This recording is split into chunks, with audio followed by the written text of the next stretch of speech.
Modern democratic societies in a globalized economy have to continuously plan and implement policies that can help them create opportunities for their citizens as well as provide good quality public services. How does South Africa stack up? Policy formulation versus implementation. And that's the focus of our discussion. I'm now having with Lumkile Mondi and Bernstein. Good evening and welcome. Good evening. Thanks for having us. And pleasure. Of course, Lumkile Mondi is a senior economist at the Wits University, and thanks very much for that. And Anne is executive director with Center for Development Enterprise. Again, welcome, Anne.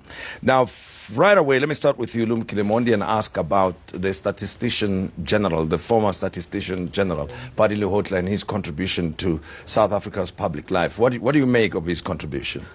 Yes, it was outstanding. But remember, South Africa were among one of those countries in the world that is able really to have evidence about how all facets of society are performing. Of course, except the police, because the data there, to an extent, is very, very poor, given how it's being monopolized by the Ministry of Police. However, if you look at all social and economic indicators, South Africa has been empowered to really make evidence-based planning.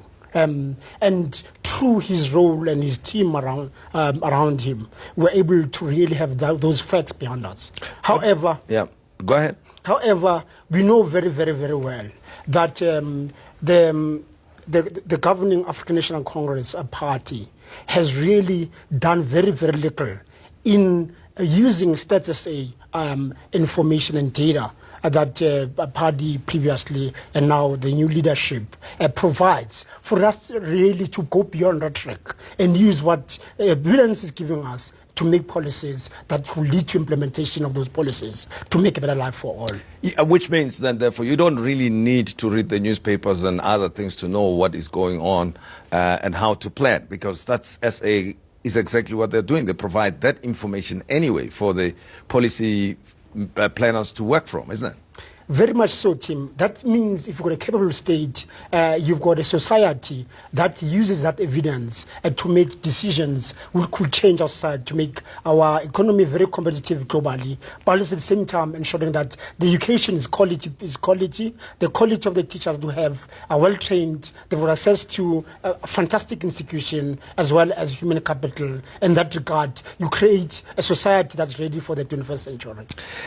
Now, and I was having a chat with you earlier on, and you reminded me of what the president said recently, and this is something that many people will agree with. He says that the institutions of state, and in some areas the capacity has been weakened, and he refers to state capture as the biggest culprit of this. So what do you do then if you're Cyril Ramaphosa, who inherits this kind of government, and you've got all the kinds of things that are going on within his organization? What is to be done, and what do you make of that statement in the first place?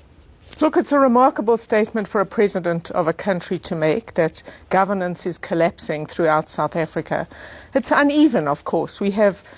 We still have some good institutions like the Treasury, and hopefully soon we can recapture some. So you have to, I think there are two issues. The one is you have to put fear into the hearts of crooks throughout the country.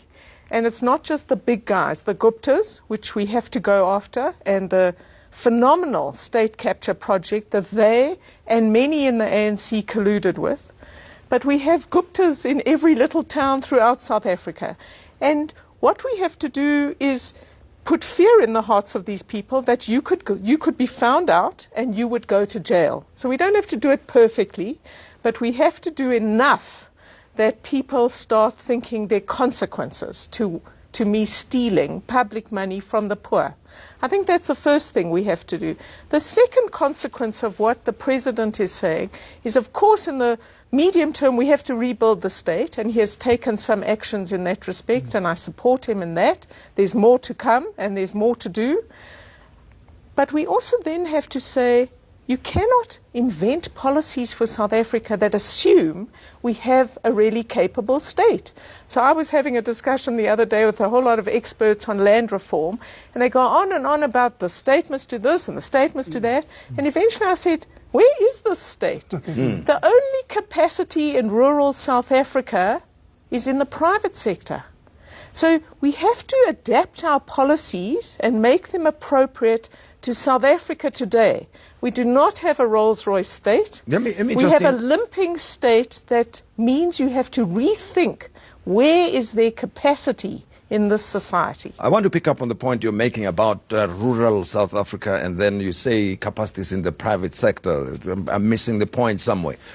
Private sector in rural South Africa, in what way? Well, if you look at throughout the commercial agricultural land of South Africa, we have a diminishing number of successful commercial farmers. Unfortunately, most of them are white, but there are increasing numbers, small, but numbers of black people getting into commercial agriculture. These are people, I was talking the other day with a South African farmer who is one of the largest tomato producers, not in South Africa, not on the continent, but in the world. And he was explaining how they do it and what they do and the capacity that his company has. We were talking to another medium-sized farmer who says, in our valley, I and 40 other farmers hold this place together. I said, what do you mean? We employ people on our farms, we provide bursaries, we run the schools, we have a health clinic. Without us, the local government has collapsed. We know that. So when you think about, if you like, the commercial parts of South Africa, whatever we want to call that rural part of South Africa, that is the only capacity we have. That and individuals and communities, but don't pretend that there is a functioning, efficient local government that's operating. But most of the time the money's been stolen and there's no capacity. Well, you say examples should be set. Where, if you agree with Anne, I presume you do. I do agree with Anne. Then where should the president start? Because he is in charge of things, and as far as government is concerned, he's identified the problem. Everybody knows, who reads the media or who's been following these stories, knows what the problem is in South Africa. So when is the start going to be made? And at this time, what is it that the president can do, given the problems that he's facing within his own party, as we've seen in the case of Northwest, for instance? It was difficult for him to appoint a new premier. They had to have many consultations. The Limpopo ANC, not sure whether they will get to electing a new leadership there. And so it goes in KwaZulu-Natal and throughout the country. Charity begins at home. There have been a lot of allegations that have been made around his own comrades in the top six. The Secretary General of the ANC has been implicated in a number of allegations. I know those have not come to court. However, if you've got one and many around him who are like that, how does then a weaker prosecuting authority, which was hollowed out purposely by the former president by appointing underqualified, tainted professionals like Mr. Ntlabeza and many others. So when you've got a state like that, which Anne correctly argues, that's very weak, it's gone very, very weak in terms of capability. So the road is going to be a long one. That's why it requires us to think differently around building a new compact, mobilizing society. We've seen quite a number of people who got ability coming from private sector. We know that a number of NGOs who've been acting in various areas, including the expose around Life as Men in Gauteng, that there's capability that lies elsewhere, is for him to mobilize that. However, his weakness really, or that will really in fact undermine our democratic constitutional state, is the ANC itself. Because the problems that have engulfed the party have then replicated themselves in the state. And that process made the state very, very weak, because the interest of a constitutional democracy and the ANC divert. So up until really we've got a very active and our citizenry that is able to take power to itself by making the correct decision, and then we build on that, because we're a credible political party. At the moment, this governing party, I think, has sold away the dream of a constitution of 1996. And that is now the rhetoric is so populist, whether it's land, whether it's the ESCOM fiasco that's taking place, where we require much more bolder decision, because we have to go beyond one interest group, a trade union. We have to look at broad societies. So those require that leadership that's strong. Now, and I'm asking this question to you because I'm also thinking about the interest groups, right? Organized business, the government itself having problems. And then you, at ESCOM, for instance, the strike that is currently or is being threatened at this time as negotiations take place. It has made me think, why do we refer to these entities as state-owned enterprises? Because ultimately they belong to the people of South Africa, isn't it? I think maybe we need to change the language and call it the public-owned entities, so that we don't have this distant relationship as citizens in South Africa, which we currently have. We've left them to the state and whoever else gets appointed there, the unions and organized business, to decide how they purpose them. You know, are they serving us or are they serving other purposes? Well, I mean, there are a number of things to say about the state-owned enterprises. Firstly, the government has the power to appoint the boards, which then appoint the top management. And until very recently, that's been the problem. They were all the big ones were captured, and we're paying the costs of that. But the real issue, I think, that flows out of where South Africa is today, I think the first thing is you have to recognize we're in a very difficult situation.